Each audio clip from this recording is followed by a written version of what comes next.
let's start first with Toruń World Indoor Tour. You and I watched this race together in this very booth yesterday. You came in because I said this one is for the number one ranking in the women's 60. Eva Swoboda of Poland. She had been running well enough to where if she beat Elaine Thompson-Herah, she could claim the throne. Elaine Thompson-Herah won her first race in Birmingham, but looked a bit beatable, especially when you saw the heats in Toruń, and Swoboda pulled off the upset in the final. Thompson-Herah doesn't have enough room to catch her and cannot catch Swoboda after that fast start. So Swoboda gets the win. Quick time.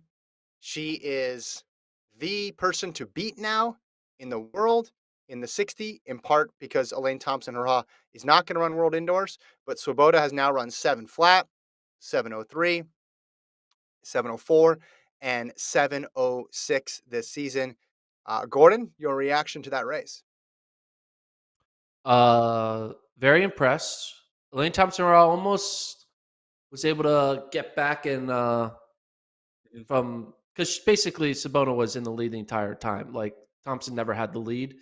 I thought there might have been if there were like 20 more meters, you think Elaine Thompson-Herah pulls it off, but this is something where is unique about indoors is that there's unique athletes who are just really good at indoor only events, which is like a 60. Because you look at Mhm. her 100-meter times, she's only run like 11:1 or 11:0 high. Mhm. She's never broken Yeah. 11 seconds in 100, and she just beat a 10:5 woman. Like, that doesn't make Yeah. sense on paper. Like, how can someone who can't break 11 seconds just like demolish one of the fastest people in the world all time?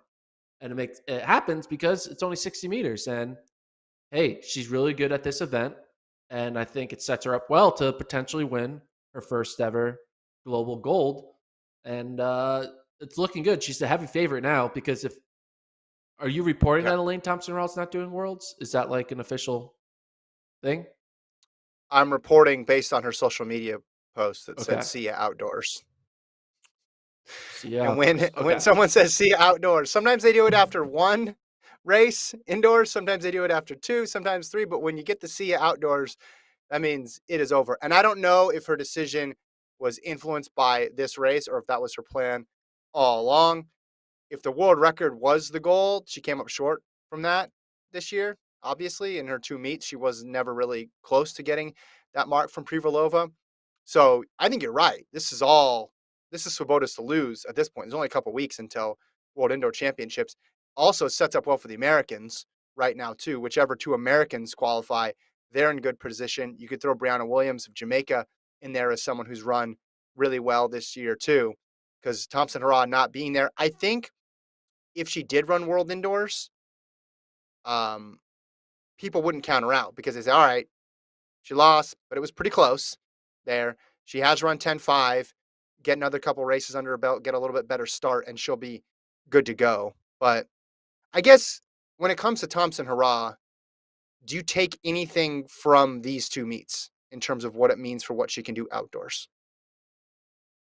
Not really. I think she just isn't all in on indoors. I think um, she's not building her season around peaking for indoors. And I think she probably was kind of, hey, if this goes well, I'll continue and I'll maybe, if I can Yeah. stride my way to another global medal, a gold, I'll do it.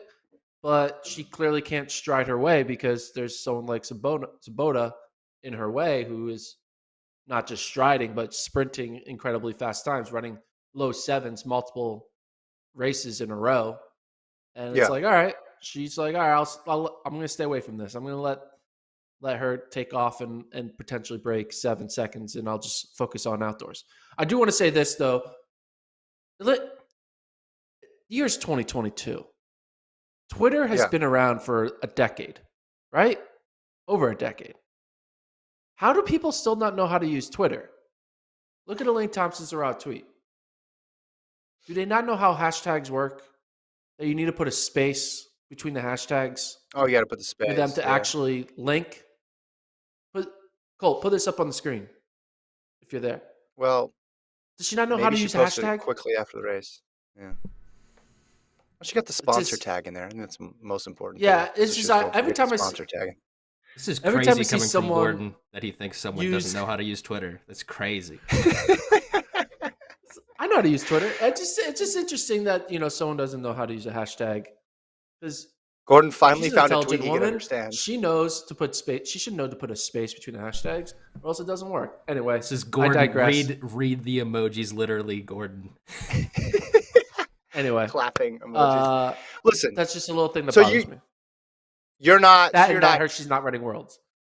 yeah, you're not bothered by the fact that she's running Worlds, is what I was going to say. I would like to see it because then we could have a little back and forth, and it would be Yeah, really fun to see how she comes back from it. But I thought, hey, if she runs the world record, I thought she could do it because she run 10:54. In retrospect, so much of that is the second half of a race, and we didn't know what sort of shape she was going to come out in. I think if she had run the world record, I think it would have put everything on the table for outdoors in terms of running 10:4. That still could be the case, but I think it's less of a certainty now versus before. But again, it's indoor season, it's two meets. You don't